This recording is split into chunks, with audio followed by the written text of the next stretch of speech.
The old records were covered in dust. Scholar Oren carried them carefully through the long halls of Nexus Prime, the great station that served as the heart of the Confederacy of Seven Stars. He had spent 40 cycles searching for these files. Now he finally had proof that the stories were real. High Arbiter Valak sat in his command chamber, watching the war reports with tired eyes. The Keth Empire had taken another system yesterday. 12 systems lost in 3 months. His fleet was breaking apart. His people were dying. And he had no answer. The door opened and Oren entered. The scholar was small, his gray skin marked with the spots of age. But his eyes were bright with something Velox had not seen in a long time. Hope? High Arbiter, Oren said, placing the old records on the table. I found them. The files from before the Great Forgetting. The ones about the humans. Velox looked at the scholar like he had lost his mind. Humans? You come to me during a war to talk about children's stories. They are not stories, Oren said. They were real.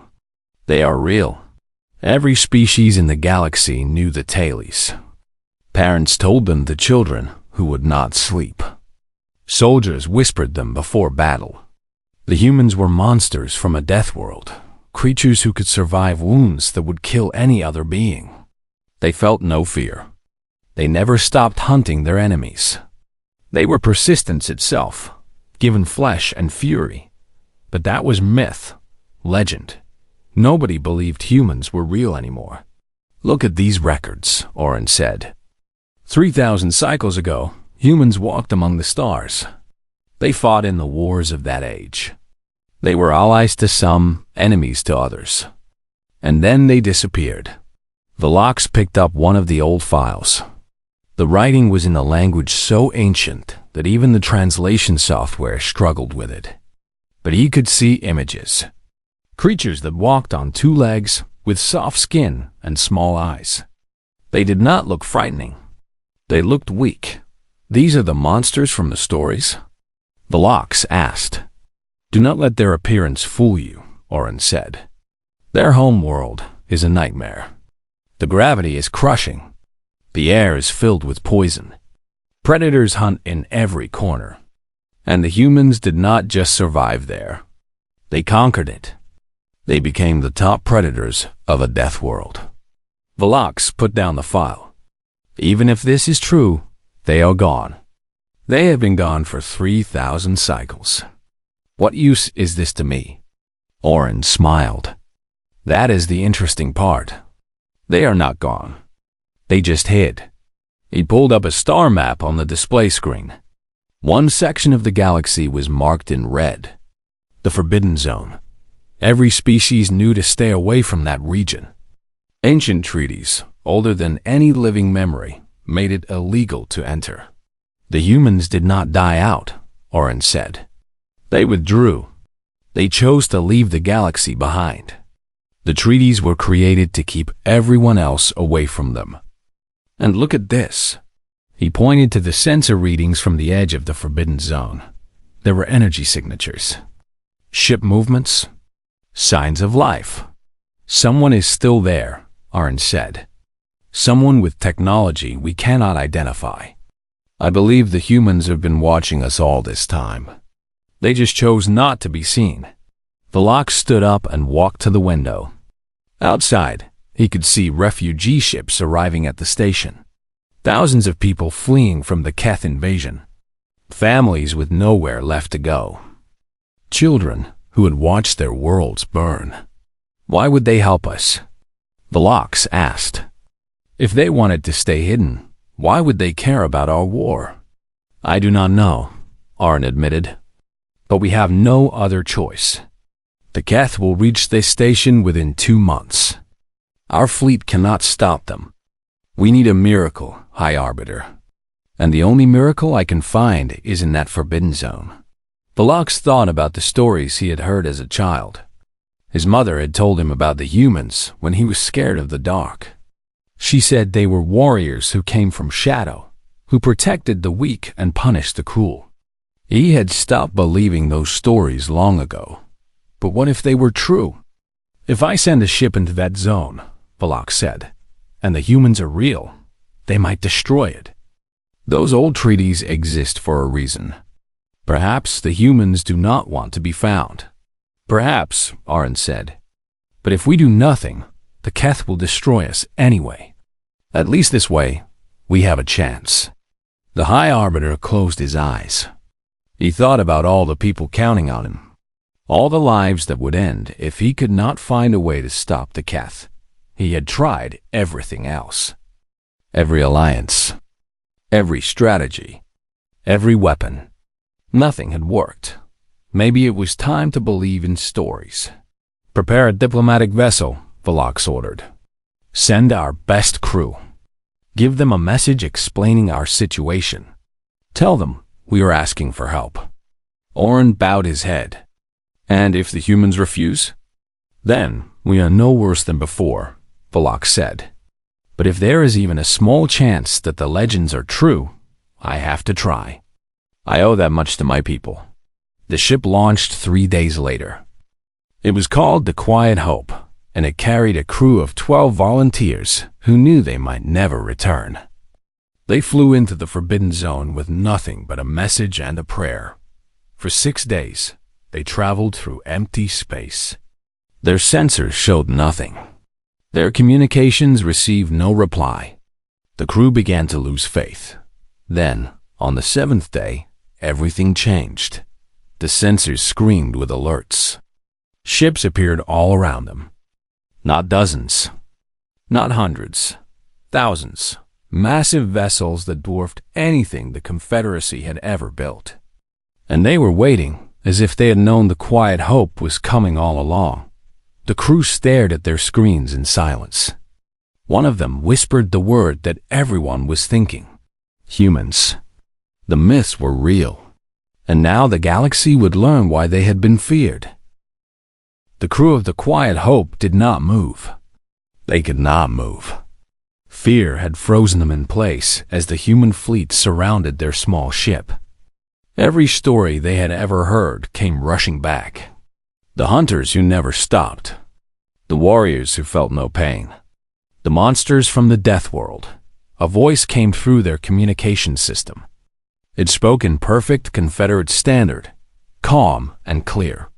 Unknown vessel, this is the human patrol ship Sentinel. You have entered restricted space. State your purpose. The captain of the Quiet Hope, a young officer named Theron, found his voice. We come in peace. We carry a message from High Arbiter Velox of the Confederacy of 7 Stars. We are asking for help. There was silence for a long moment. Then the voice returned. Hold your position. A diplomatic team will board your vessel. A diplomatic team will board your vessel. Theron looked at his crew. Some of them were shaking. Others were praying to gods they had not believed in since childhood. They all knew that the next few minutes would decide everything. The airlock opened, and the humans stepped aboard. There were 5 of them. They wore gray uniforms with simple markings. They carried no visible weapons, but they moved with the confidence of soldiers. Their leader was a woman with dark hair and sharp eyes. She studied the alien crew with a look that was curious, but not cruel. I am Ambassador Nicole Grant, she said. This is my security team, led by Sergeant Kevin Brooks. We are here to receive your message. Theron handed her the data device that contained the High Arbiter's plea. Nicole read it in silence. Her expression did not change as she learned about the Keth invasion, the destroyed systems, the refugee crisis. But Sergeant Brooks, a tall man with gray in his short hair, clenched his jaw when the images of burned colonies appeared on the screen. How many dead? Brooks asked. We do not have exact numbers, Theron said. Millions. Perhaps tens of millions. The Keth do not take prisoners. They do not accept surrender. They simply destroy. Nicole finished reading the message. She looked at her team, and something passed between them that Theron could not understand. Then she turned back to the alien captain. "Your ship will follow us to our command station," she said. "The Council will need to see this directly." The Quiet Hope followed the human vessels deeper into the Forbidden Zone. What Theron saw amazed him. There were planets here, full of life. Cities that stretched across continents. Stations that orbited in perfect rings around suns. The humans had not been hiding in darkness. They had been building an empire in secret. Dr. Lara Bennett was waiting for them at the command station. She was a scholar, like Oren, but she studied aliens instead of history. She had spent her life reading the old records, learning how other species saw humanity. "They think we are monsters," Lara said to Nicole as they watched the Quiet Hope dock. "Every species out there has stories about us. Some say we are demons who eat our enemies. Others say we are ghosts who cannot be killed. The truth has been lost in thousands of years of myth." "Maybe that is not entirely bad," Nicole said. "Fear can be useful. Fear can also be dangerous," Lara replied. "If they are too afraid of us, they will never trust us. And if we want to help them, they need to trust us." The council met that evening. 20 human leaders sat around a long table, watching the Confederacy's message play on a large screen. They saw the Keth warships tearing through colonies. They saw children running from flames. They saw bodies floating in the cold of space. Commander Daniel Holt sat at the center of the table. He was not the oldest leader, but he was the most respected. He had commanded human forces for 30 years, and he had never lost a battle. His face was calm as he watched the recording, but his hands were tight on the arms of his chair. When the message ended, the room was silent.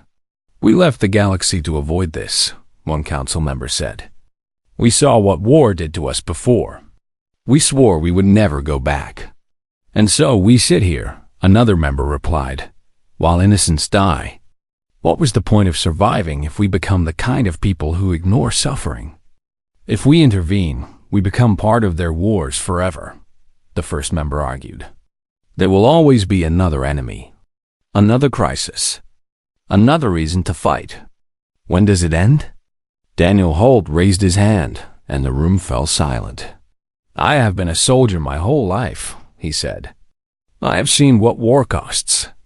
I carry those costs with me every day. I understand why we chose to hide. I understand the fear of becoming what we once were." He stood up and pointed at the frozen image on the screen. It showed a child, barely old enough to walk, alone in the ruins of her home. "But I also know who we are," Daniel continued. "We are the species that runs toward danger to save strangers. We are the species that cannot watch evil win and do nothing. We are human, and humans protect those who cannot protect themselves." He looked around the table at each council member. "I am not asking us to conquer the galaxy. I am asking us to save it. We go in, we stop the Keth, and we leave the rest to them. But we cannot sit here in our safe corner of space and pretend we do not hear them dying." The vote was close. 12 in favor, 8 against. But it was enough. Nicole sent the message back to the Quiet Hope. The words were simple. "Tell your High Arbiter that humanity remembers its promises. We are coming, and the Keth will learn why the galaxy feared us." The crew of the Quiet Hope wept with relief. For the first time in months, they felt something they had almost forgotten. Hope. The Varen system was burning. High Arbiter Velox watched from his command ship as another defense line collapsed. His fleet was down to 40 vessels. The Keth had over 200. There was no way to win this battle. There was barely a way to survive it. "High Arbiter," his communications officer said, "War Marshal Theron is broadcasting again." Velox closed his eyes. He did not want to hear it, but his crew needed to see him stay strong. "Put it through." Theron's face appeared on the screen. The Keth commander was a massive creature, covered in thick scales and old battle scars. His mouth was full of teeth designed for tearing flesh. He smiled as he spoke. "High Arbiter Velox," Tyron said. "I hear you sent a ship to find the mythical humans. Tell me, did they answer? Did your fairy tale creatures come to save you?" Velox said nothing. The truth was that he had not heard from the Quiet Hope since it entered the Forbidden Zone. For all he knew, the humans had destroyed it. The hope he had felt was fading with every passing hour. "You put your faith in children's stories," Tyron continued. "Now you will die knowing that your last act was foolish. Surrender your remaining ships, and I will kill your crews quickly. Fight, and I will make them suffer." "I will never surrender to you," Velox said. "My people would rather die free than live as your slaves." Tyron laughed. "Then you will have your wish. All ships, begin the final attack." The Keth fleet moved forward. Velox ordered his vessels into defensive formation, knowing it would only delay the end. His crew worked their stations with grim focus. They had accepted their fate, but they would not make it easy for the enemy. Then the sensors screamed. "High Arbiter," the tactical officer shouted. "We are detecting transition signatures. Hundreds of them. They are appearing directly behind the Keth fleet." Velox stared at the screen. Points of light were tearing open in space, like doors being forced open by something powerful. Ships began to emerge. They were not Confederacy vessels. They were not Keth vessels. They were something else entirely. Human vessels. They came through in perfect formation, hundreds of warships moving as one. Their designs were different from anything Velox had seen before. They were sleek and fast, built for speed rather than size. But their weapons glowed with energy that made his sensors struggle to calculate the power levels. War, Marshal Tyron's voice came through the communications again. This time, he was not laughing. "What is this? What fleet is that? Identify yourselves immediately." A new voice answered. It was calm and steady, without anger or fear. "This is Commander Daniel Holt of the United Human Fleet. I am addressing War Marshal Tyron of the Keth Empire. You are engaged in the destruction of civilian populations and the conquest of sovereign territory. These actions are unacceptable." "Unacceptable?" Tyron roared. "Who are you to tell the Keth Empire what is acceptable? You are nothing. You are myths and ghosts. My fleet will crush you." "You are welcome to try," Daniel replied. "But I am offering you one chance. Withdraw your forces from this system and return to your own space. No more lives need to be lost today." Tyron's scales flushed red with rage. "All ships, destroy these newcomers. Show them what happens to those who challenge the Keth." The Keth fleet turned toward the human vessels. They outnumbered the humans almost 2-1. Their ships were larger, their weapons more numerous. By every measure, they should have won easily. They did not win. Lieutenant Megan Price sat at the tactical station of Commander Holt's flagship. She had trained for this moment her entire career. Her fingers moved across the controls with perfect precision, directing the human fleet like a conductor directing an orchestra. "All wings engage pattern Delta 7, she ordered. "Focus fire on their command ships. Take out their coordination first." The human ships did not fight like the Keth expected. They did not line up and exchange fire. Instead, they moved constantly, weaving between enemy vessels, striking from angles that should have been impossible. Their weapons were precise, hitting weak points that the Keth did not even know they had. One by one, the Keth command ships began to fall. Explosions lit up the darkness of space. The Keth formation started to break apart as their captains lost contact with each other. Velox watched in stunned silence. He had seen many battles in his long life. He had never seen anything like this. The humans fought without fear, without hesitation. They took damage, they lost ships, but they never stopped advancing. "High Arbiter," his officer said quietly. "The myths were true. They are real. War Marshal Thyron's flagship was at the center of the Keth fleet.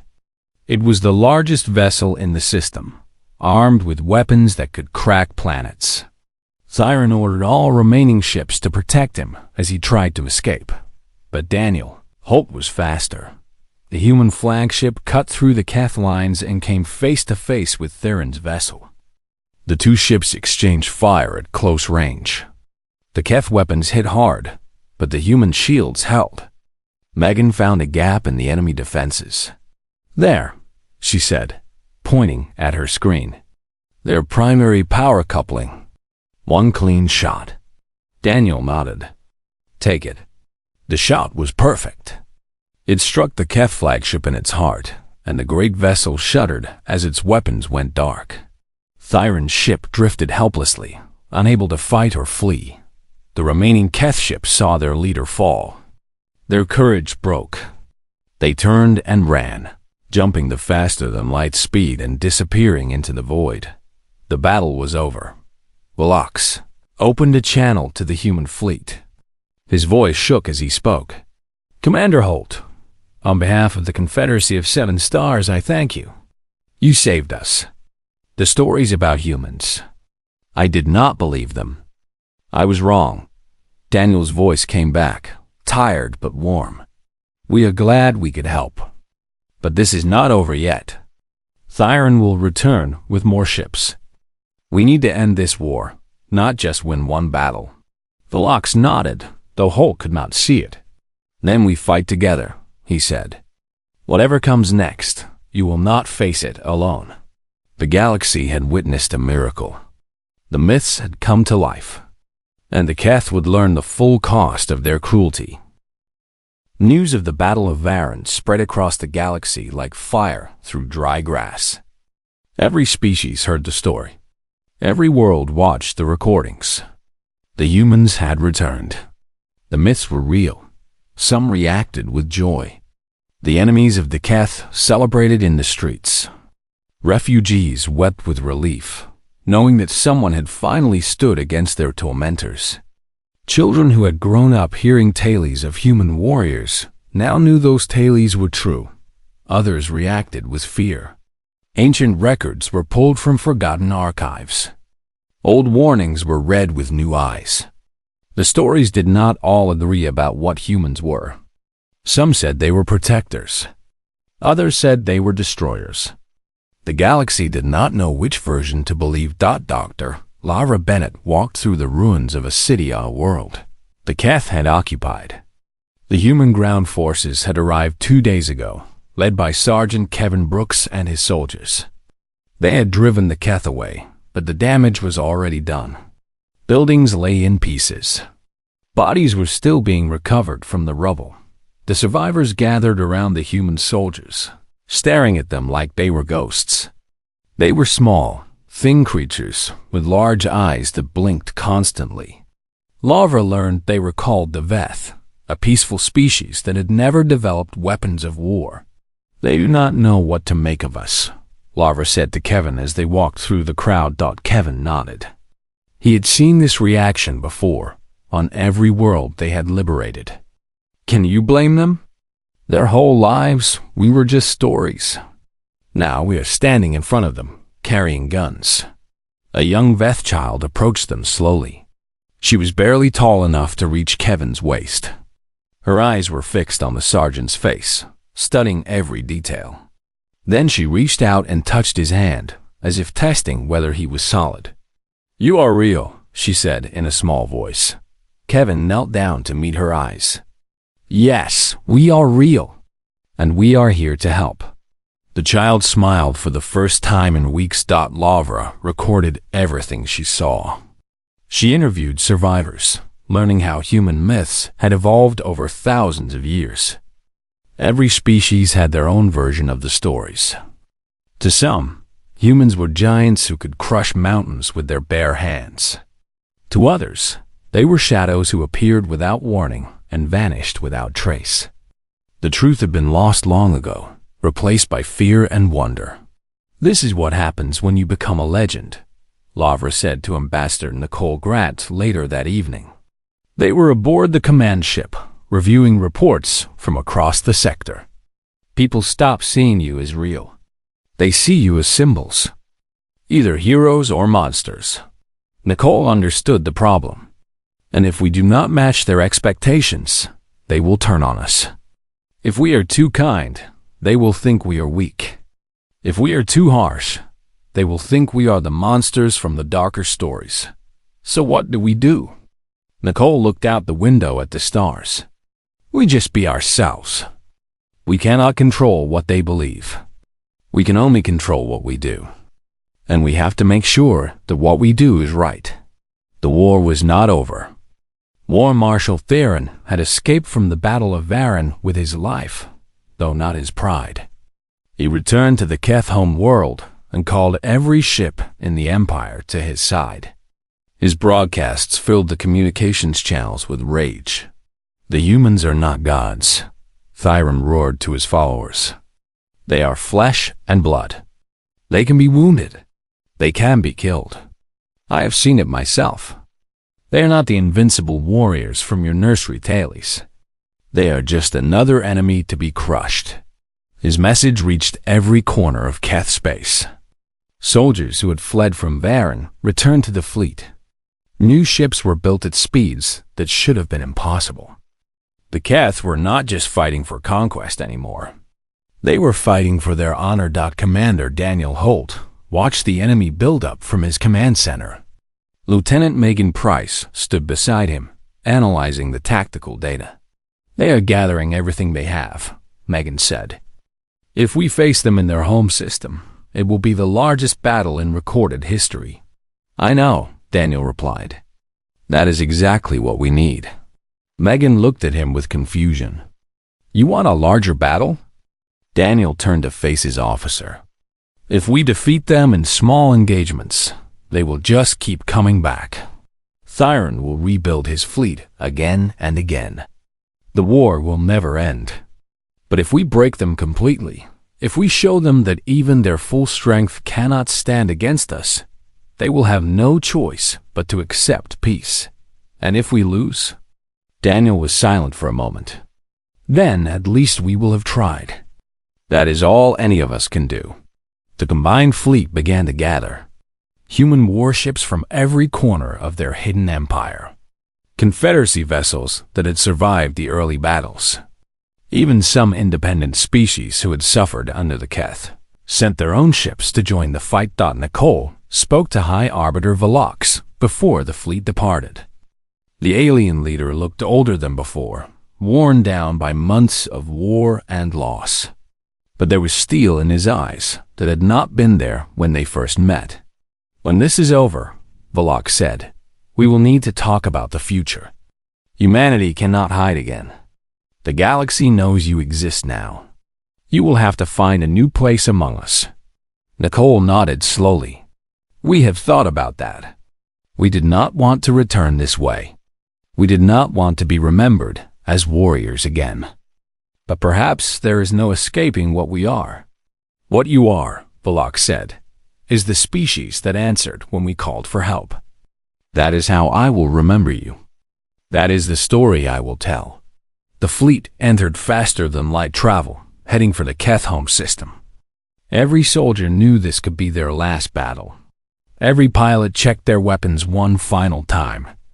Every commander reviewed their plans.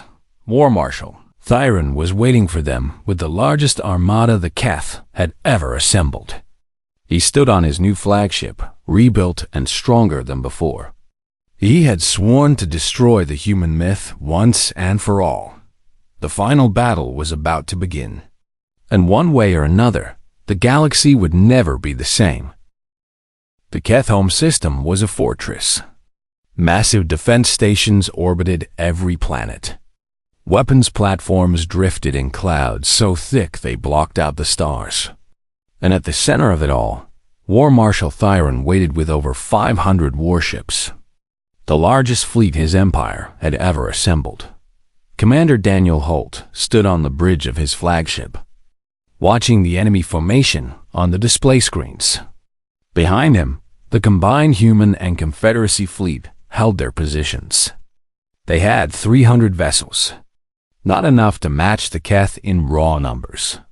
But battles were not won by numbers alone. All ships report ready, Lieutenant Megan Price said from her station. We are waiting for your command. Daniel opened a channel to the entire fleet. His voice reached every ship, every soldier, every pilot who had come to end this war. This is Commander Holt. I will not lie to you. This will be the hardest fight of our lives. The Keth have everything they have left. They are defending their home. They will not give up easily. He paused, looking at the faces of his crew. They were scared. They were tired. But they were ready. But we are not here because this is easy. We are here because it is right. Those ships out there represent an empire built on cruelty and conquest. They have burned worlds. They have murdered innocents. They have made the galaxy afraid. Today, we end that fear. Today, we show them what happens when they push too far. He took a breath. For humanity. For the Confederacy. For everyone who cannot fight for themselves. All ships, engage. The fleet surged forward. The battle began with fire and fury. Keth weapons filled space with death, trying to break the human lines before they could get close. Defense stations launched missiles by the thousand. Thyron's warships formed walls of metal and guns, but the humans did not stop. They pushed through the fire, taking hits that would have turned back any other fleet. Ships were damaged. Ships were destroyed. But for every vessel that fell, 10 more kept fighting. Sergeant Kevin Brooks led boarding teams onto the defense stations. His soldiers moved through the enemy corridors with deadly speed, planting explosives and clearing paths. The Keth defenders fought hard, but they had never faced humans in close combat before. The stories had not prepared them for the reality. These things do not die, one Keth soldier screamed into his radio before Kevin's team took him down. We hit them, and they keep coming. What are they? One by one, the defense stations went dark. Their weapons fell silent. Their shields collapsed. The path to the Keth fleet was opening. Megan coordinated the attack from her tactical station, directing each ship like pieces on a board. She found patterns in the enemy formations that even their own commanders had not noticed. She exploited weaknesses that should have been impossible to see. Wing 3, adjust bearing by 4 degrees. Wing 7, focus fire on the carrier in Sector 9. All ships, watch for their flanking move on our left side. The human ships responded instantly, moving with coordination that left the Keth confused and frustrated. Every time Theron thought he had found an advantage, the humans slipped away and struck from a new angle. The War Marshal roared with anger on his bridge. How are they doing this?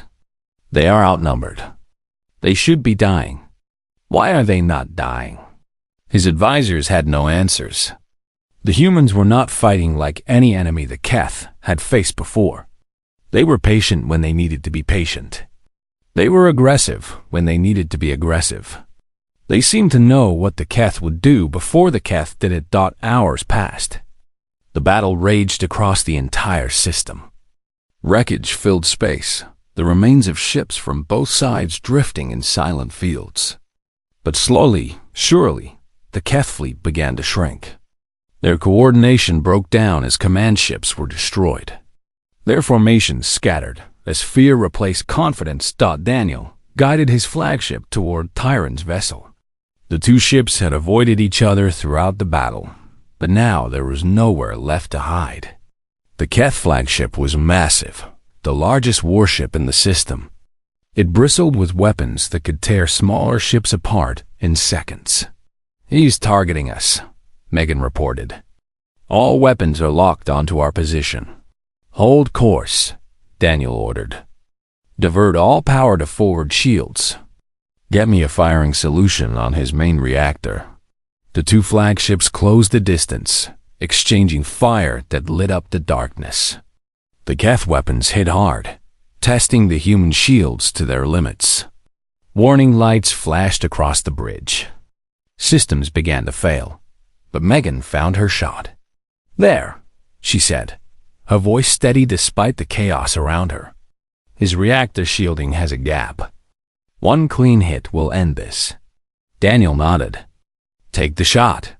The human flagship fired everything it had into that single point. The blast tore through the Keth defenses and struck the reactor core. Thyron's ship shuddered as explosions ripped through its heart. Its weapons went silent. Its engines died. The great warship hung in space, broken and helpless. A message came through from the Keth flagship. War Marshal Theron appeared on the screen, his scales covered in blood from wounds suffered when his bridge collapsed. "Finish it," he growled. "You have won. Take your victory. Destroy me and prove that you are the monsters from the stories." Daniel looked at the broken enemy. He thought about all the worlds the Keth had burned, all the lives they had taken, every reason he had to give the order and end Thyron's life, but he did not give that order. "No," Daniel said. "We are not monsters. We never were. The galaxy told stories about us because they did not understand us.